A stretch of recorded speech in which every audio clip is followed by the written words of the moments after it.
Adab, good morning, good evening to everyone joining us from different time zones across the globe. I'm very thankful to Rung Film Festival for hosting this online panel. Rung Film Festival is the first of its kind. It's a festival that focuses on Pakistani filmmakers and on building this community. So, initiating a conversation of this kind is so essential in bringing incredible filmmakers to the forefront and learning from them. I'm so grateful that Mehreen Jabbar and Kashif Pasta are here with us. Please do send questions our way in the chat. I will be including them as we progress with the conversation. I will do my best to accommodate them. Um, so let's dive in and learn more about the creative journeys and explore the magic that Kashif and Mehreen bring to our screens. I begin the conversation with Mehreen Jabbar. Mehreen, you grew up in Pakistan, you venture into television direction, make incredible dramas in the 90s and 2000s like Dhoop Mein Sawan and Putli Ghar. You eventually set roots in New York. And over the past 20 years, continue to tell stories that are based both in Pakistan and in the US, be it a Dobara Phir Se, be it a Malal, a Jackson Heights. And I, along with all our audience members today, I'm curious to know that how your journey as a filmmaker evolved as your personal identity evolved from being a filmmaker living in Pakistan to now being a filmmaker who lives in America and works in Pakistan? First of all, thank you so much for the opportunity. And I think this is a great, as Tahir said, like a great opportunity for all of us because you hear of so many Indian Americans coming together. Most festivals are Indian American film festivals, and they're very gracious. A lot of our films are shown there. But I think this is the first, right, Pakistani American venture. So thank you for inviting me. That's a very long question. I've been here 20 years. I think I've forgotten what journey I've been taking, but it's in my blood now. It's a weird thing because I came to UCLA just for 2 years because I couldn't do math, so I could never give my, SAT exam or whatever. So I was never admitted to any college. So I could only manage the 2-year program at UCLA. So I came there in the early 90s. And then I went back and, I started working there. And eventually I came here, when I was 30 or something. My mother will kill me because I'm giving away my age. She'll be horrified. But so I came here with that. I wasn't a student, I wasn't the ABCD, I wasn't even FOB. So it was a very different time I came as an adult and then, spent the next 20 years here. And I think I was very lucky at that time that the channels were just the cable channels in Pakistan, like Hum, Jio, ARY, was just about starting then. This is 2003, 2004. And we were transitioning from PTV, NTM to cable channels. And that in the early years of the 5, 6 years that I was here gave me amazing opportunities to tell stories of Pakistanis who lived here on TV screens back home. Now it's no longer possible because the dollar has destroyed us, as you know. So no one wants to make anything here for channels there because they said, okay, I bought manga, and they die. So, but at that time, the dollar, I think, was 60 or 100. It was very nice. So we could tell a lot of stories. So I think I've made I was counting that day about 10 to 12 projects that were shot here and were shown on Hum TV and mostly Hum, I think a couple of Geo programs on Geo. But that way I would, commend Sultana Siddiqui of Hum, that she actually took a chance and almost all of the early projects were actors from here, and mostly Indian American actors because I couldn't find Pakistani American actors who spoke Urdu. They were all totally Americanized, so the Urdu was terrible. So I got a lot of Delhi-based, people who had come from Delhi, Lucknow, who passed off as Pakistani. So that's how I first started. And eventually, of course, the serials like Malal, Matai Jan, Jackson Heights, Vassals, lots of them then took place.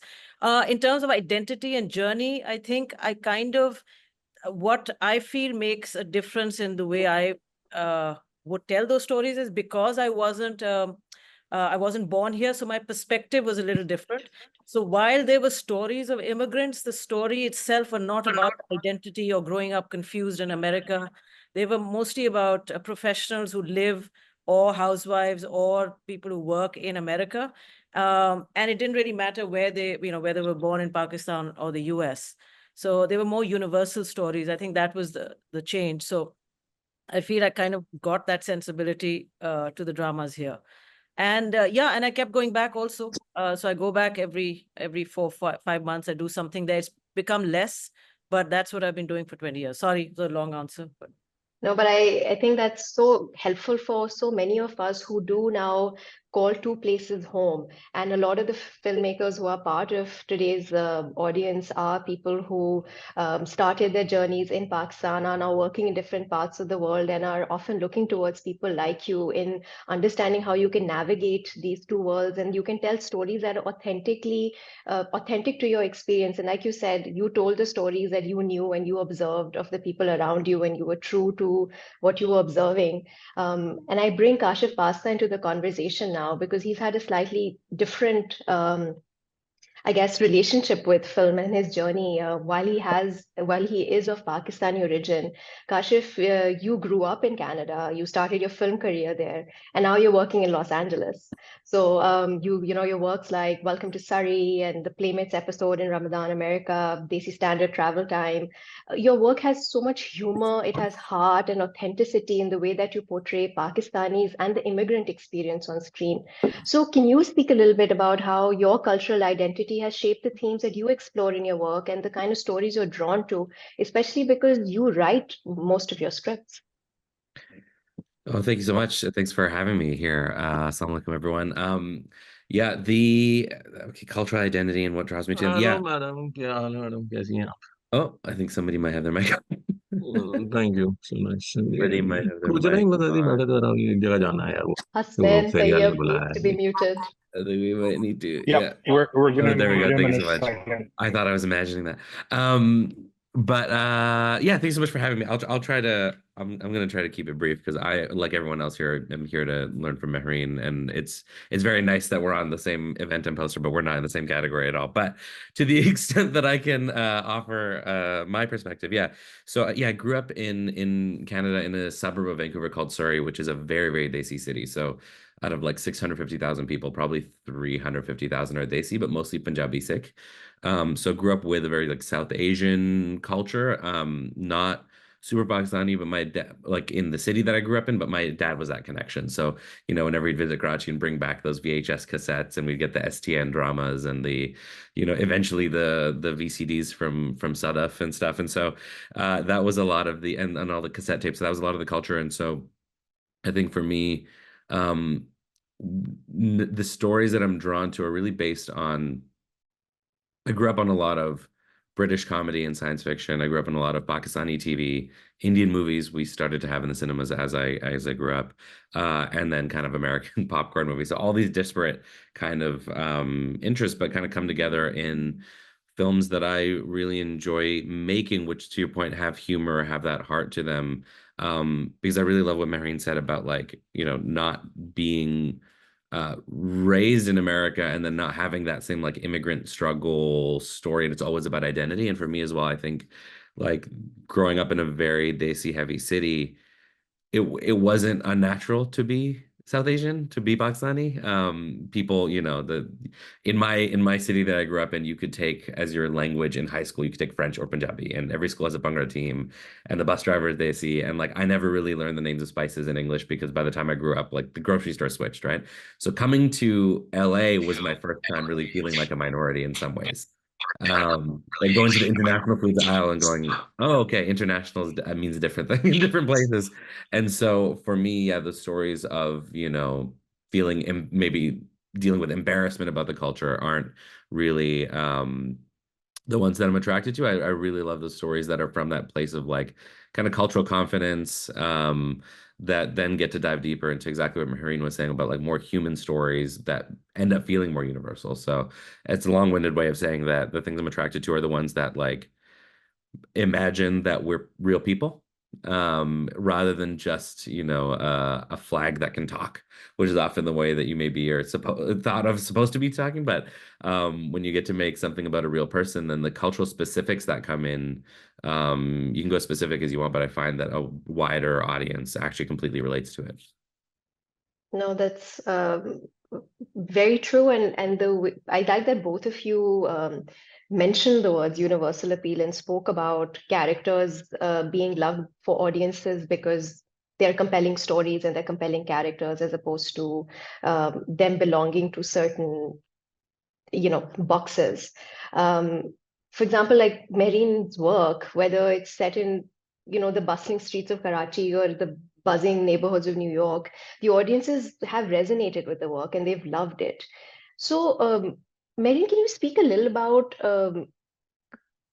do you think there is such a thing as a do you get bogged down by these titles like South Asian filmmaker, Pakistani American filmmaker, like in a time where there's OTT, there's YouTube, there are web series, is there a universality to our audiences and to where all our stories can reach? I don't know if I get bogged down because I don't really pay attention to what I'm called really, but yes, there is definitely universality. I mean, as you know, Pakistanis are great fans of K-drama. Who would have thought that K-drama would resonate in Pakistan? Turkish, okay, one can understand, but unfortunately, Iranian cinema hasn't reached the masses yet. But K-drama, for example, or if you cross over, look at the success of other kinds of other language programs all over the world. So it is really, as Kashif was saying, the universality, the human story remains the same. And people, I think, like seeing the specific cultural references if it's not in your face. But everything, like unfortunately, in this day and age, what is happening here right now in the Middle East. But before all this shit went down, pardon my language, there was this amazing Israeli TV series on Netflix called Stichel. It was about the Orthodox Jews in the suburbs of Jerusalem. And I felt I was watching a story of a Pakistani family. So I'm just saying this is a great way. So universality, yes. And I wish we Pakistani voices could come more in the forefront of especially the US. I think representation is so, I mean, for example, having been here 20 years, firstly, laziness and lack of, kind of a desire to approach, let's say, agents or try and find work here. I got complacent also. And now in my old age, I say, shit, man, why didn't I do this earlier? Because I've kind of got pigeonholed and I make the dramas and I come back and whatever. But I do want to enter this field also, the American, because I have so much to share having lived here for 2 decades. But to find those opportunities and to tell my kind of, my side of the story, it is tough because it's a very saturated market. There are so many, Pakistan is also getting there, but there are so many talented filmmakers in the US.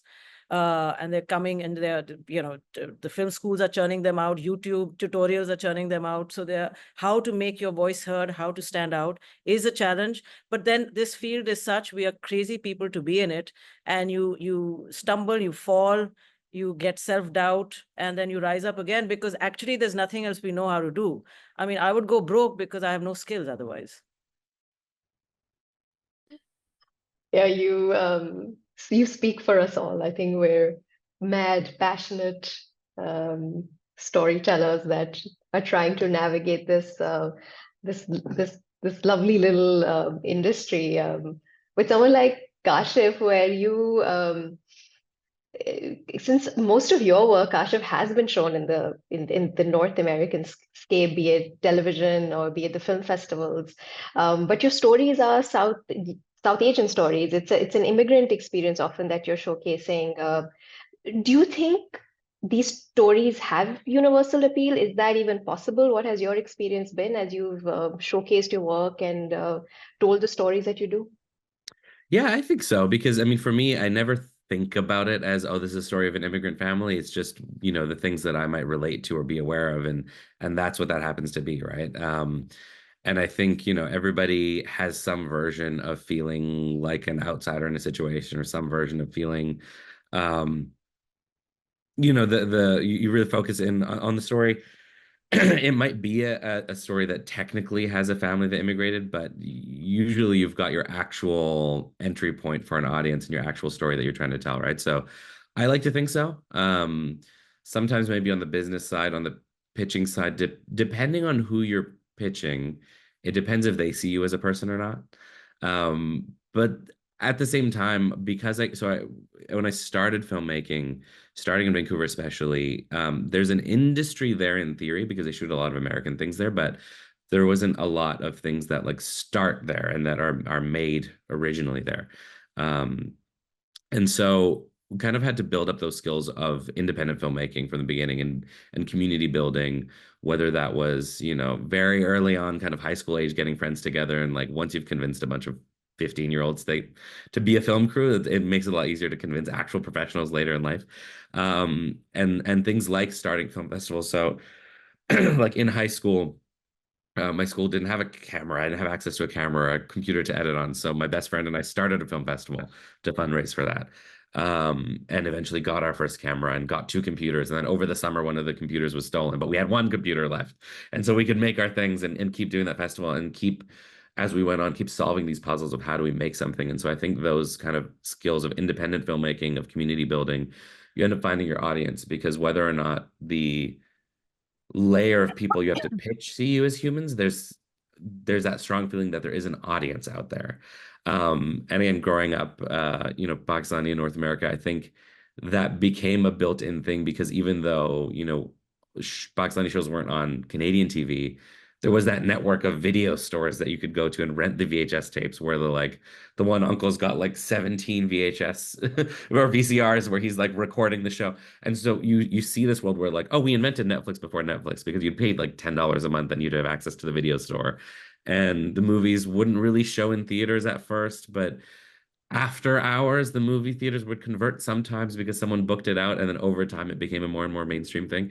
And so growing up in a community where you just see people put their heads down and get to the art no matter what, it gives you the confidence that like, yeah, there's a community out there. And now there's these incredible, I mean, places like Rung, South Asian film festivals, that I think at first were just, oh, where do we show our stuff? Okay, we've got to make our own festival. And now so many South Asian festivals have been around for years. I mean, I can't believe Rung's only the first year, because it feels like it's been around for longer, but even the other ones that have been around for longer, now they've grown their audiences in each of their cities. And you kind of, if you are able to see yourself and your community as a real audience, then we're all here. So that makes it very exciting.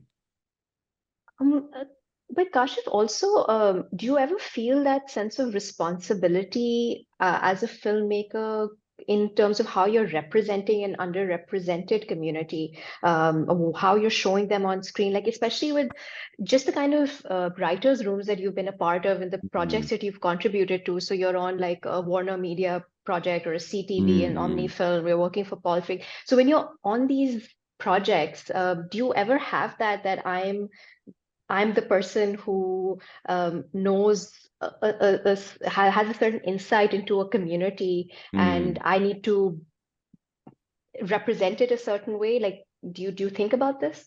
I think early days, yes, especially since that was a lot closer to when, like, you know, we all remember first years after 9/11 was really, really extremely rough for representation. Not that it's so much better now, but I think early days I did. The problem I ran into is I got so concerned with representing perfectly that I kept creating really boring characters who weren't real people, because they're so perfect that I was actually dehumanizing us, and realizing that like I was fighting so hard against like, well, no one in my community is politically violent. No one in my community fits a stereotype. No one in my community does that. And it's like, yeah, it's true. I've never met a Muslim or Pakistani who wants to like destroy America in person, or that can actually take action. I mean, you met the guy who, you know, whatever, he's not going to be able to do it. But I've met a lot of Pakistanis, a lot of Muslims who have an issue with their brother, who might have might be a bit too greedy and ruin the family business. And I realized I was dehumanizing us by going so perfect that it was just kind of a shiny, very nice story.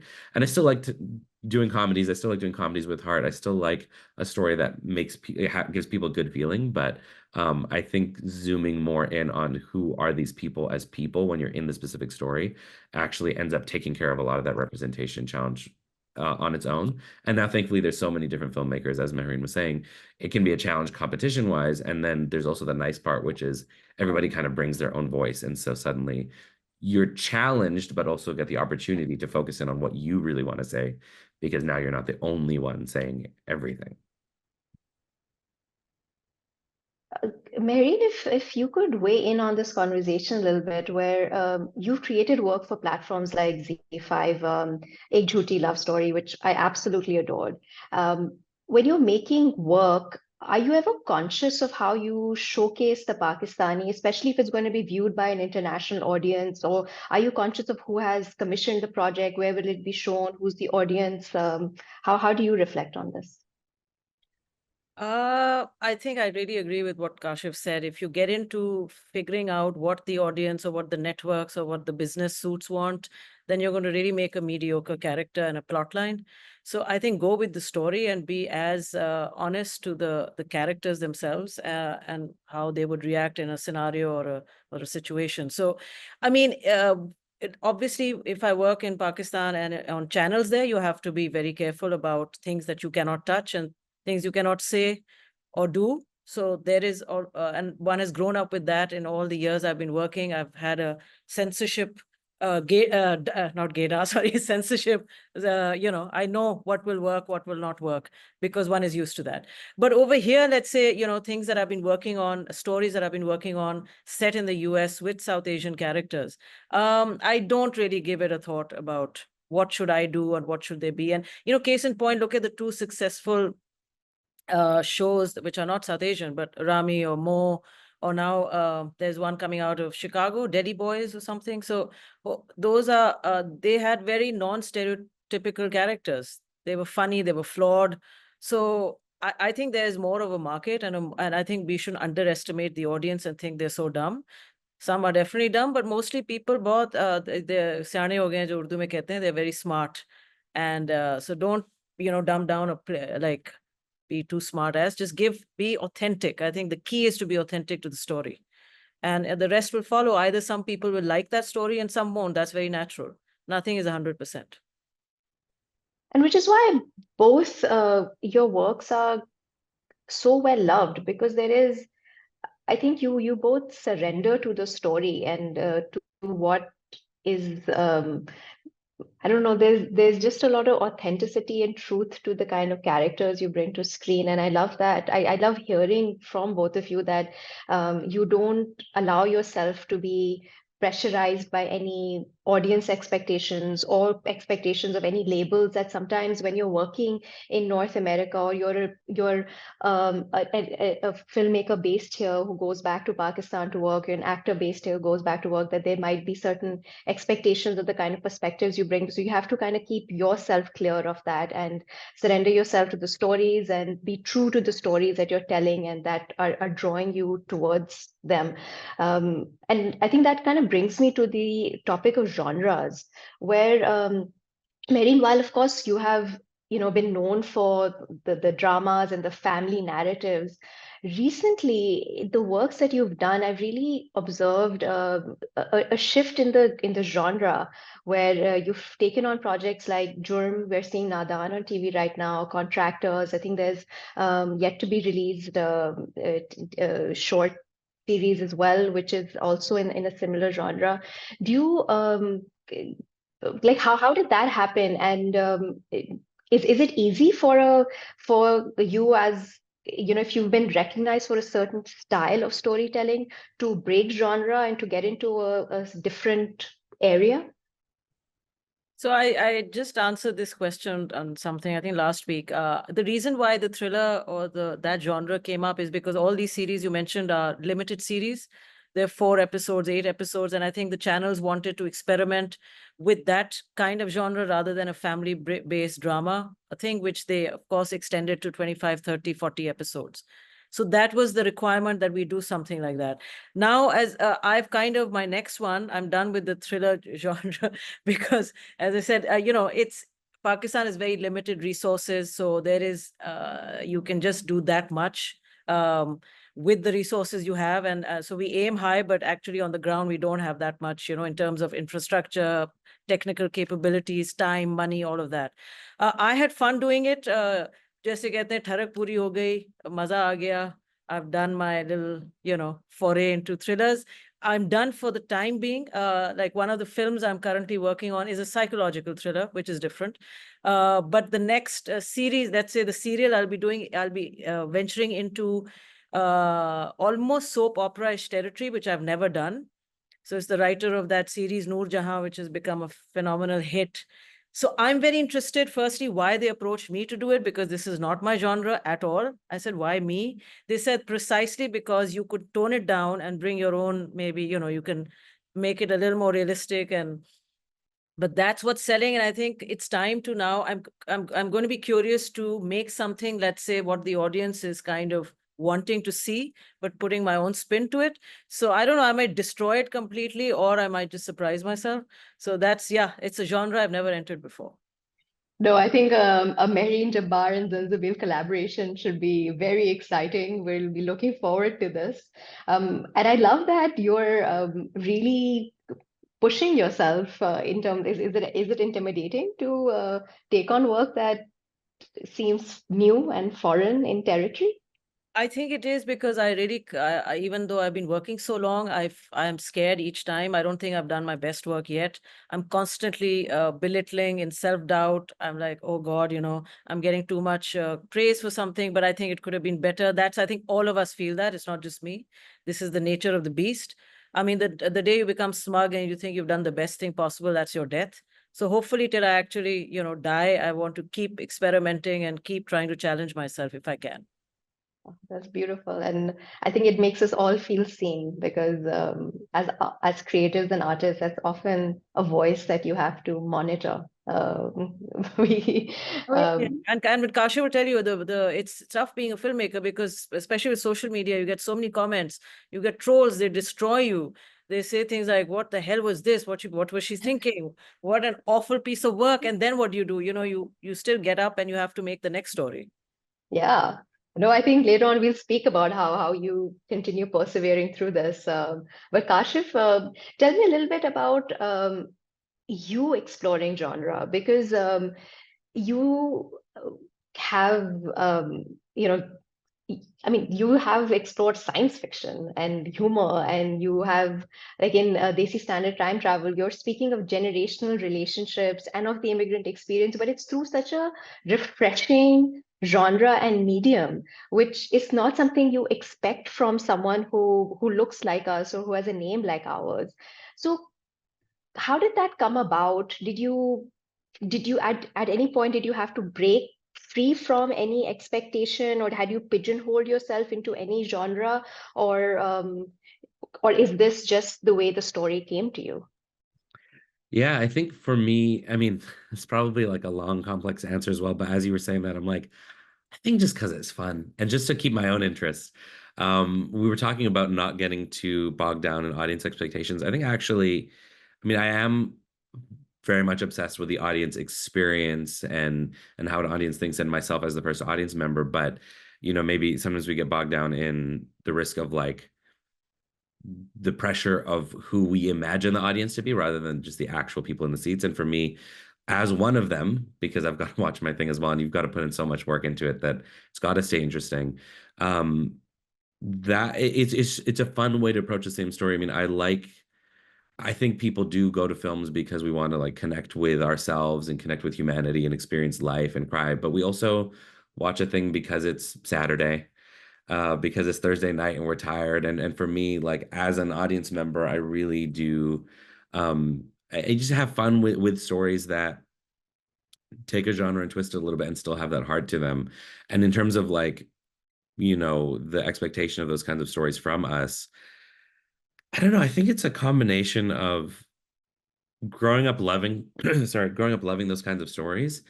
And a lot of my career is driven by constantly asking why not, like, and questioning the assumption. So if someone's just expecting, I think I got told on the time travel film, which did well at festivals, but there was one where like, it's a bit long for a short, to be honest.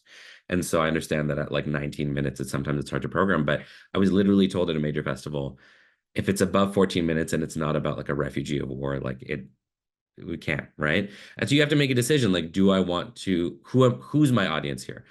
Am I trying to make something for the people that are like me that will ultimately see it? Or is my audience this one person at this one festival who runs this block? And so there's a path you can take if your audience is 15 people who run 15 festivals. And there's a different path if you want to reach humans, like people who are, not that they are not human, but you know what I mean, like the kind of audience that you actually are interested in. And so sometimes it is tough in that sense that you have to make those decisions. But I think for me, again, I buck up against that. Why not? Like, why do you only want that story? Why is that your perspective? Oh no, am I twisting myself to satisfy someone who doesn't see me as human anyways? Or is it not a thing we pursue for another reason? And usually the why nots lead to there not really being a valid reason to not do it. And so yeah, that's kind of the way that it ends up going. And I think especially growing up here, it's interesting. So you would think, I think the perception is people from the subcontinent. Basically, my way of my kind of judgment for myself is like, are people in the subcontinent going to like this or not? Because the perception for people who grew up here is often there's like a superiority complex of people who like left or people who are born here, right? And they don't realize that actually your version of Pakistan or India is is limited by your family's perspective and locked in the day they left, right? So my family left 1980. Well, my family left in the 70s, 80s. So 1970s Karachi, specifically my family, that's the whole country, right? And they get locked in that, not realizing the country's progressed and changed and shifted and the culture's developed. And so a lot of times what happens with North American Desi art is it's actually kind of cringy in some ways. And if you watch it from an international perspective where they're not concerned about like South Asian isn't a genre, right? It's default. So they're telling all kinds of stories. And so for me going, well, can I have the same ambition? Can I have the same, hold myself to the same standard that people from the subcontinent do so that our global art is a little bit better? Instead of it being like incredible stuff coming from there. And then you get to North America and it's like, okay, well, we'll be nice to them, but I don't know what they're doing out there. And so I think, yeah, for me, that's also very inspiring is seeing what's being made around the world and kind of trying to hold ourselves to those standards. I said like 3 different answers, but one of them will be something. You mentioned film festivals, Kashif, and I think that's a very important avenue for filmmakers who are making short films, making, that seems like the path for some of us venturing into that space. So, can you speak of platforms? I mean, you were at Rung Film Festival this year, so if you can reflect a little bit on specifically festivals that are focused on the South Asian diaspora, or for example, this festival is specifically focusing on Pakistani filmmakers. What is the importance for such platforms for filmmakers like us? Yeah, I think for different people, festivals play a different role depending on what someone's goals are. Sometimes it is actually maybe the accolades and the awards. Sometimes for me personally, especially, I mean, really any festival, but especially for something like Rung, it's really about connecting with an audience. Like that's why you go to them. That's why you want to screen at them, is that you want to find that community, because otherwise you're just kind of relying on a third party person who might not even understand that your community is out there. I mean, if you go into a Hollywood studio and look, I hope to do more work with them and that's great, but they might not necessarily understand the value of your audience. We were just mentioning Noorjahan. My nephews, who are now whatever, 3rd generation, however you count it, were visiting their Dada and Dadi in Malawi in Central Africa. Their Dadi's watching Noorjahan, so my 12-year-old nephew gets super into it, right? That's not a path of an audience that like an exec at CBS is going to understand, but it's very real that a kid from Toronto would go to Malawi over the summer and get obsessed with Noorjahan with his grandma, right? And so these festivals bring together. If I showed up in Houston, landed at the airport, I don't know how to find anybody. But something like Rung, the people putting it together have built a community over decades, right? And then now they're starting the festival, but actually the communities existed and they've been building that community. And so it's such an important way to even just internally understand that people are out there. So even if you are pitching the other people, you have that confidence in your head that you're like, no, I've met people in each of these cities, but also on your in a literal sense as well, that's actually being able to connect with an audience that I hope to, come back with a feature. If I have a feature and I want to screen it in Houston, I know who to email, right? So for me, it's really audience and community is the biggest thing for festivals, because otherwise numbers you can get online, you can get thousands of people online, but getting 100 people in a room has a different value and a different level of connection. Absolutely. Hey, Zara, sorry to jump in. Yes. We have some questions in the chat Yes, feature. We have Yes, three. So I've just made note of those, and I'll awesome. be I'll be asking them shortly. No, thank you everyone for just being such an engaged audience. I've been following all the questions you've been sending, so thank you. Mehreen, can you weigh in a little bit and speak about what you think is needed for us to feel supported as filmmakers while being in North America? Do you have any observations and thoughts, whether we are emerging filmmakers or mid-career, established? What do BIPOC filmmakers, South Asian filmmakers, what do we need from film festivals, from our communities? Any observations and thoughts? So yeah, film festivals also, I think, to the point of engaging communities, is also about networking and meeting some rich Pakistanis. I wouldn't mind that, yeah. Because Indians really support their community, and Pakistanis have often been accused of, especially the art, we are amazing philanthropists. We give a lot of money, they're amazing, you know, the doctors and there's a lot of charity. But when it comes to art, unfortunately, it's still less. I mean, it took foreign funding for Joyland to be made or In Flames to be made. And they were hugely successful in the US. Not just Joyland got screened at Film Forum here in New York for weeks. And both Saim and Zarar are repped by CAA and Union, you know. So they got something out of it, but it had to take Western money to make a film in Pakistan, right? So that's one thing. I think the Pakistani, the rich, we are, mashallah, say, very blessed. So I think maybe that support would be really nice. Not the whole of it, kind of helping to galvanize funding for emerging established filmmakers on stories that, you know, that can kind of bring Pakistani narrative to the international stage. That's one. Secondly, yes, connections are always good. Film festivals are, I mean, as Kashif said, I think the South Asian Film Festival, especially I was looking at the Sphere, which is in Seattle. I've been to it twice over the last 7 years, but I think this time they've had a really amazing, but it took them years of and really working towards that. Inshallah, I hope Rung, you know, eventually will get there. But, you know, with Netflix supporting them, they have a market as well, where a lot of Pakistanis have gone. So eventually, I hope that's where Rung and festivals like South Asian festivals go to that, where you can get into rooms where you can pitch stuff, and there are executives that could have some power over, you know, getting us into the next room and the next room. TV, as Kashif knows, is very tough over here. It's like what they call developmental hell. You just keep going and going, you pitch and pitch. You know, so yeah, those are some things I think, I don't know. Maybe I've left anything, but I think Kashif covered a lot of it.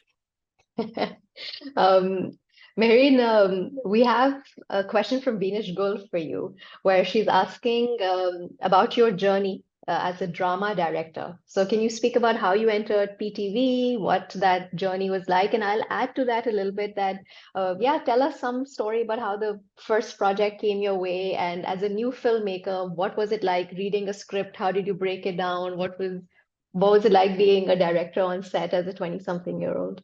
Oh my God. Okay. We'll try and make it entertaining and not boring everyone.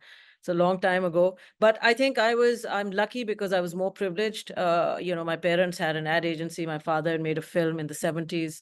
So for me, and I, you know, I acknowledge it. I was lucky. I was born into it. So I had that opportunity as well. The first play came about was a play that was adapted from Ismat Chughai's short story called Nivala.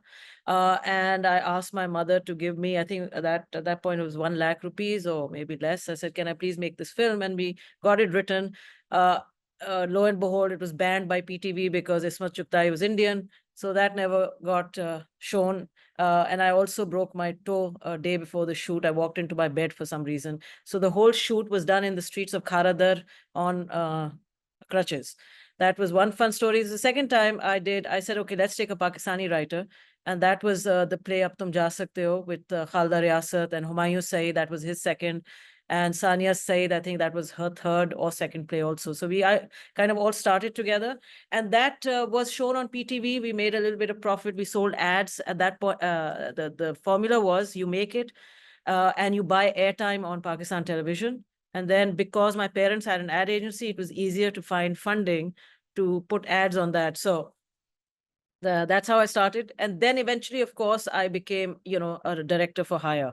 once the channels kind of proliferated, that I got, now I'm just I work for channels and production houses, and that's my journey.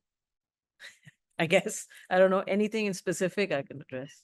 No, that's lovely. I think, Mehreen, your journey is something that we've all followed and admired as audiences based in different parts of the world. We've loved all the work that you've done, and I think you're somebody who needs a detailed session with just wanting to hear the way that you've seen the industry evolve, and just the stories you've seen, and the careers you've seen, and the stories that you've been a part of, and the incredible people that you worked with. Khalda Riyasat, you mentioned, the kind of writers you worked with who we no longer have with us. Azra Babar was who you started. He's alive and in Houston. Oh, Houston based. She runs a Himalaya restaurant with her husband. You guys must be familiar with it. So we should definitely then have her at Rung Festival. I've been trying to get her to write, but she's all about the restaurant, and I've heard it's amazing food. You should really collaborate again. I keep telling her, I've been telling her for 20 years, she doesn't want to. She'd rather make the chapli kebabs or whatever the hell they cook. I've been here. I'm a vegetarian, and I've heard most of their dishes are meat. Nice, sweet. Hey, Kashif, we have a question for you. Do you have plans, or are you already working towards the Hollywood market, creating content that isn't necessarily for the South Asian audience, but is global? Yeah, I mean, that's always been part of my path, and I think um I think I haven't even been creating with the mindset of the audience is only South Asian. I think the idea is always the widest audience possible. The characters happen to be South Asian because that ends up being what I'm most interested in. But I mean, yeah, definitely. I think the scale that I'd love to tell stories at does sometimes require that machine, does benefit from that, and trying to get away from this idea that like in North America, BIPOC and ambitious cannot be in the same sentence. And so, yeah, definitely. I think some of the, whether it's science fiction or world building or things that I want to do and bring kind of our perspective to it, but the actual like making of it sometimes does require that. And so finding different ways to do it. And it's funny, Hollywood is kind of it's an interesting idea. It's an interesting term because we think of it as a thing, and it's actually really a loose collection of people who are each doing their own thing. And so in that sense, it can be a little scary because you're like, oh, I thought it's that mirage thing, right? You're like, I'm going towards Hollywood. And you go, oh, but where's the Hollywood? I'm here to talk to Mr. Hollywood. But the empowering thing is realizing everybody's just kind of going at it in whatever way they can, whether they're South Asian, white, whatever the background is. And so in that sense, yeah, I think finding those collaborators, especially across communities, across backgrounds, really bring people's skills to it, and telling stories on the scale that we can would be really exciting. And I think bringing a Pakistani perspective to that, to the extent that I can, or to the extent that I can claim that, is exciting, because I think we're in a moment where, as hard as it is to get things made, the things that are getting made are, I think we're all very proud of how good they are, on each other's behalf. And if that's starting to become the brand and reputation of Pakistani content, that it's all, this is like the starry-eyed version of it, but that it's all, Coke Studio and In Flames and Ramchand Pakistani, and like these are the things that are getting through, and people are thinking of as Pakistani. That's a really cool opportunity to kind of establish a voice as a community, to be like, oh, Pakistani movies, those are just good. And then we'll get into the genre when we get there, but that kind of association that people have started to have with like Korean content, and maybe the fact that we haven't had as big of a presence means that we haven't had as much of a reputation yet, and we get a chance to just kind of use all this experience that everybody has built over the past 20-30 years and actually just launch forward with just really good stuff. That's such a uplifting perspective. I love it, and I think I wish all these South Asian filmmakers the very best as we navigate and really establish what Pakistani stories look like and feel like on the screens. We have a very important question that Nazish Abbas has sent our way, and she asks if you could speak, both of you could speak a little bit about funding films. And so we all have ideas, we're writing scripts. How do you approach funding? How do you get money to make that? Mehreen. No. Well, you do go through your regular. First, you have to have an idea. Then you have to develop the idea. You get into a treatment stage. Pitch decks, pitching, reels, sizzle reels have become so important. How to stand out. And I'm the worst because I can't. Unfortunately, I suffer from not being able to. I don't give nice presentations. So I always have kind of shied away from getting into networking. I stay away from networking events. That's a problem. I have to change it. But that's how you have to sell your product. It's called, you make it, you have to be very succinct. You have to be very clear about your vision. You can't be blathering. People don't have time. So that's the key thing, is how you may have a great idea, but if you don't know how to present it, or if you don't know how to contain it, then there's no good.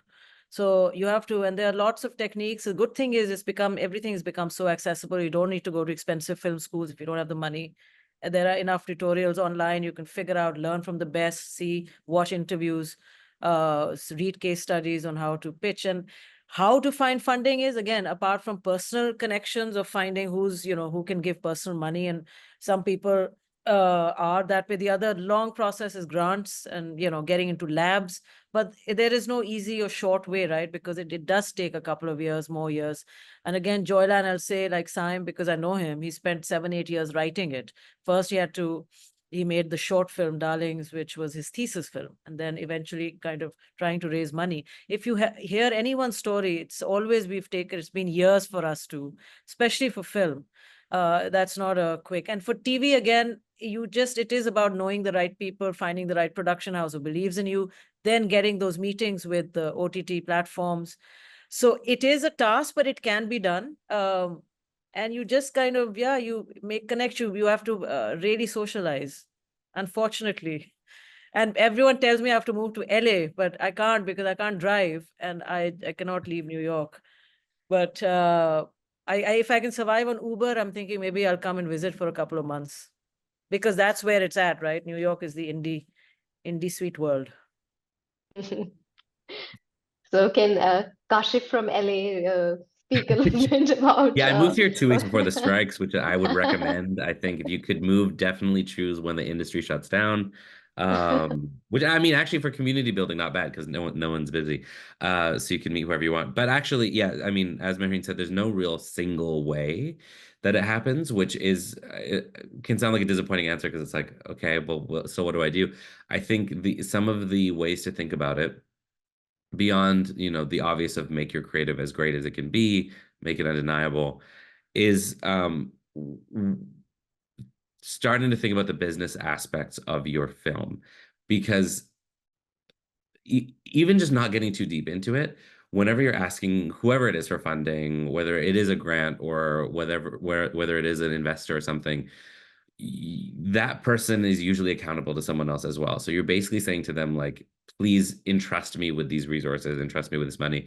And so really, again, the same way that you want them to think of you as a person, that you think of your audience as people, the people that you're trying to get resources from also are people.